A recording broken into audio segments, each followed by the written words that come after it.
தோல்வியை வாழ்வில் சந்தித்து விட்டோமா? இனிமேல் வெற்றி பெற முடியாது என்று எண்ணிக்கொண்டிருக்கிறீர்களா? இந்த நிகழ்வை கவனியுங்கள். உஹதுடைய போர்க்களம் என்ற ஒரு போர்க்களம் இஸ்லாமிய சாம்ராஜ்யத்தில் நடந்தது. இறைத்தூதருடைய வார்த்தையை சில நபித்தோழர்கள் மீறியதன் காரணமாக அந்த பாவத்தால் அந்த போர் முழுக்க சோதிக்கப்பட்டு உஹதுடைய போர் தோல்வியில் முடிந்தது. தோல்வியை தழுவியதை பார்த்தவுடன் இஸ்லாமிய சாம்ராஜ்யம் அதோடு அழிந்து விட்டது என்று எதிரிகள் கணக்கு போட்டார்கள். ஆனால் இறைவன் வசனம் இறக்கினான், வலா தஹினு வலா தஹ்ஸனு அன்துமுல் அலௌன இன் குன்தும் முஃமினீன். நீங்கள் கவலை கொள்ளாதீர்கள், பயம் கொள்ளாதீர்கள், இறை நம்பிக்கை கொண்டவர்களாக நீங்கள் இருக்கும் காலமெல்லாம் நீங்கள் தான் உயர்ந்தவர்கள் என்று. அந்த நம்பிக்கை, அந்த தோல்வியிலிருந்து அவர்கள் பெற்ற பாடத்தில், இறை நம்பிக்கையில் அவர்களுக்கு கிடைத்த பாடம் அடுத்த போர்க்களங்களில் அவர்களை உயர்த்தியது. இஸ்லாமிய சாம்ராஜ்யத்தின் வளர்ச்சியை இன்று நாம் பார்க்கிறோம். இன்னும் எத்தனையோ உதாரணங்களை சொல்லலாம். வாழ்வில் குழந்தை இல்லை என்ற சோதனைகள் நீங்கள் அகப்பட்டிருக்கிறீர்களா? இனிமேல் குழந்தை பிறக்க முடியாதா? எத்தனையோ நபிமார்கள் வயதான காலம் வரை இறைவனிடத்தில் பிரார்த்தனை செய்து கடந்த காலத்தில் நடந்ததை நினைத்து அவர்கள் வருந்தி பிரார்த்தனை செய்த காரணத்தால் எதிர்காலத்தில் இறைவன் அவர்களுக்கு குழந்தையை கொடுத்தானே. எத்தனையோ குற்ற உணர்ச்சிகளால் பாதிக்கப்பட்டு அந்த குற்றத்தை செய்த அந்த வருத்தத்தில் உங்களுடைய வாழ்வை நீங்கள் சோதனையில் உள்ளாக்கி இருக்கிறீர்களா? எத்தனையோ நபிமார்கள் பாவம் செய்திருக்கிறார்கள்.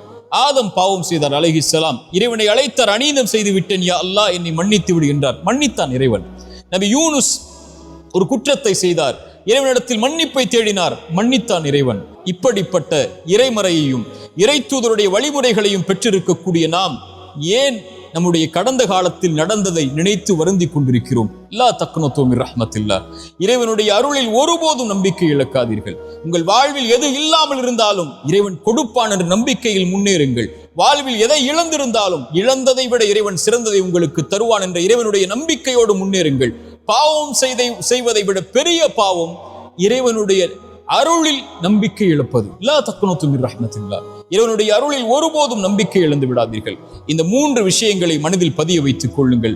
முதலாவது, நடக்க இருக்கின்ற எல்லாம் இறைவனுடைய புறத்திலிருந்து தான் நடக்கிறது என்ற அடிப்படையை. ஒரு மனிதன் சோதிக்கப்பட்டால் அவன் சொல்லுவான், அவன் இறை நம்பிக்கை உள்ளவன், அவன் சொல்லுவான் பொறுமையோடு, இன்னா லில்லாஹி வ இன்னா இலைஹி ராஜிஊன்.